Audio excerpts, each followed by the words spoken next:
Pronti? 1, 2, 3.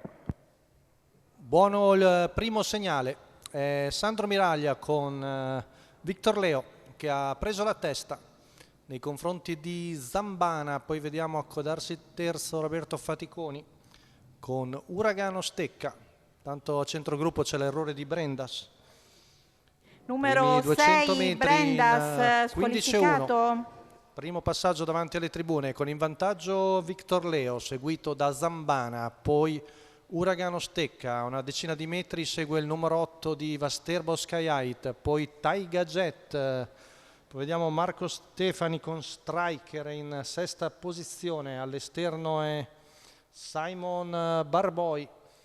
Tanto prosegue in vantaggio Sandro Miraglia col suo figlio di Quaker Jet e arriva ai 600 in 46,8. Sempre Zambana seconda la corda davanti a Uragano Stecca, Vasterbo Skyite. Poi vediamo di dentro la giubba verde di Nicola Bortolotti con Axel Nib quinto alla corda, di fuori Taiga Jet che ha spostato.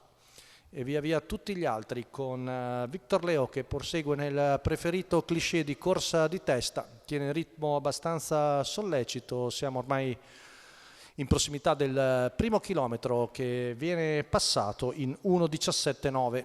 Secondo passaggio davanti alle tribune, sempre in vantaggio Victor Leo davanti a Zambana, Uragano Stecca, Vasterbo Skyite, mentre dalle retrovie cominciano ad avanzare il primo è Andrea Farolfi con bravissimo LP che si trascina Zaire Wise S, poi vediamo al largo anche Vortice Leo, ma l'altro Leo, Victor, il suo compagno di paddock, è sempre in vantaggio.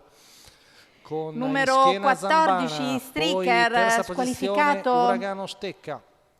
Frazione della curva in 15 secco, Victor Leo prosegue in avanti, poi vediamo avanzare bravissimo LP con di fuori Zaire Wise S. Siamo a 400 metri dalla conclusione, Zambana prova a anticipare tutti e andare sul battistrada, sembra sul punto di poter passare ai 300 finali, ma Victor Leo cerca di reagire, si lancia in terza ruota Zaire Wise S su bravissimo LP numero che sembra 17, un po' aver finito lo spunto, Leo, 4 cavalli che lottano per la vittoria con Zambana che si presenta in netto vantaggio. Zambana e Maurizio Cheli sono ormai padroni della situazione, Zambana che viene a vincere su bravissimo LP Zaire Wise e Victor Leo, vittoria per Zambana. Maurizio Cheli, il training di Marco e Lorenzo Bortolotti per l'allevamento Folli, la figlia di The Best Madric, è stata per tutta la corsa seconda alla corda, poi ai 400 finali è andata sul battistrada Victor Leo, è passata e ha vinto agevolmente Zambana all'ultima di Bologna per le piazze, secondo posto per bravissimo LP davanti a Zaire Wise S, al quarto Victor Leo. È tutto per la riunione di oggi all'ippodromo Arcoveggio, l'appuntamento è per domenica prossima.